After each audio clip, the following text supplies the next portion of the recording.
Hello friends, मैं आपका friend mister Sanjeev इंसा। तो मुगल एम्पायर पार्ट 1 में किंग्स के नेम मैं आपको बता चुका हूँ। भी भाज संजीव ट्रिक से आप याद रख सकते हैं। B for Babur, H for Humayun, A for Akbar, J for Jahangir, S for Shahjahan, फिर ए फॉर औरंगजेब। मीन्स भाज संजीव, संजीव का एस ए ही उठाया था अपन। तो means B for Babur, means B से बाबर, एच से हुमायूं उसका लड़का। अब बाबर और हुमायूं, फिर हुमायूं के बाद में उसका लड़का अकबर।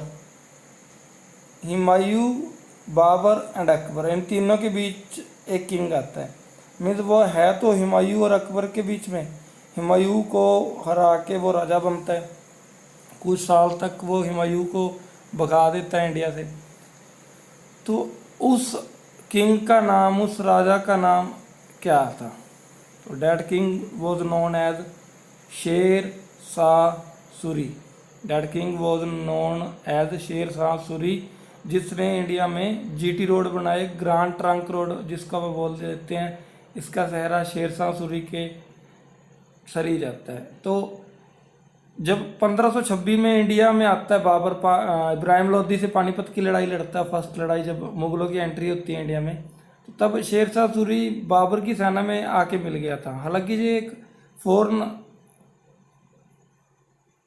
अटैकर था, मीन्स आक्रमणकारी था, बाहरी आक्रमणकारी था। तो ये बाबर की सेना में मिला।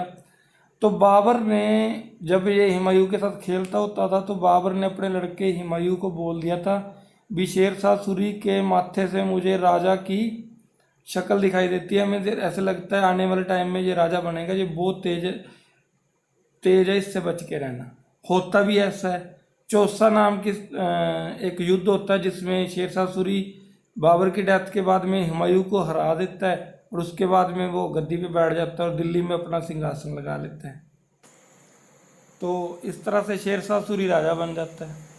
देखिए, बाबर ने हुमायूं को बोला और वो सच हो गया। एक एक और फैक्ट है, हुमायूं जब बीमार हुआ लास्ट में, तो बाबर ने मीन्स भगवान से प्रार्थना की। मुसलमान जैसे अल्लाह ताला कहते हैं भगवान को भी, है अल्लाह ताला, जो भी जिस भी वजह से मेरा लड़का बीमार है, वो बीमारी मेरे को हो जाए और मेरा लड़का ठीक हो जाए। और देखिए, भगवान ने वैसे ही किया। जब ये कोइंसिडेंस था, भगवान जाने, कुछ समय बाद में वो बीमारी बाबर को लग जाती है और हुमायूं ठीक हो जाता है, और उस बीमारी की वजह से बाबर की डेथ हो जाती है। और बाबर ही बोल रहा है कुछ समय पहले हुमायूं को भी, ये लड़का राजा बन सकता है, इससे बच के रहना, और वो वाकई में राजा बन जाता है। तो इट मीन्स पहले लोग बहुत हद तक सच्चे होते थे और बातें सच हो जाती थी ना। तो शेर शाह सूरी का नाम शेर शाह सूरी कैसे पड़ा? शेर शाह सूरी का नाम शेर शाह सूरी पड़ा कुछ इस तरह से। देखिए, एक बार क्या होता है, एक बार शेर शाह सूरी, जिसका बचपन का नाम फरीद था, तो ये कहीं से जा रहा होता है, तो रास्ते में जंगल में या कहीं सुनसान जगह इसको, जिस जगह से जो गुजर होता है, एक शेर मिलता है। तो कुछ बुक्स कहती हैं भी इसने अपने हाथों से शेर का कलेजा फाड़ दिया था, मैं सीना फाड़ दिया था, उससे उसको हरा दिया था और वहाँ से बच निकला था। कई कहते हैं इसके पास बंदूक थी, एक गोली में उसको ख़त्म कर दिया था बहुत छोटी उम्र में। तो इस वजह से इसका नाम शेर शाह पड़ गया, शेर शाह सूरी। तो इस तरह से ये शेर शाह सूरी के बारे में अपन ने फैक्ट देखे। बाबर की सेना में ये भर्ती होता है, जीटी रोड इसने बनवाए, फरीद इसका बचपन का नाम था जहाँ पे ये शेर को मारता है।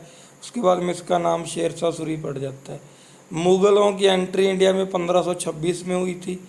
मुग़लों के जो 6 किंग है, भाज एस ए, तो बी पर बाबर, एच पे हुमायूं, ए पे अकबर, जे पे जहांगीर, फिर एस पे शाहजहां, ए पे औरंगजेब। सारे ये मीन्स बाप बेटी हैं, लगातार 6 किंग। इनके बाद 9 और किंग्स हैं, जिसके बाद मुग़ल मीन्स मुग़लों का खात्मा हो लिया था इंडिया में से। ओके, जो मेन 6 किंग माने जाते हैं, औरंगज़ेब लास्ट मेन किंग माना जाता है। 1707 में औरंगज़ेब की जैसे ही डेथ होती है, तो उसके बाद में मुग़ल सल्तनत बिखरनी शुरू हो जाती है। और धीरे धीरे करते जो एक जगह तो 6 किंग देखिए 250-300 साल निकाल गए, और एक जगह आप देखेंगे आगे वाले जो 9 किंग और आएंगे छोटे मोटे, वो कुछ ज़्यादा लंबा समय टिक नहीं पाएंगे और मुग़ल सल्तनत ख़त्म हो जाएगी। बिखरनी तो ये औरंगजेब की डेथ के बाद ही शुरू हो गई थी। ओके, 6 किंग है, उसके बारे में मैंने ट्रिक बता दी, नेम बता दिए।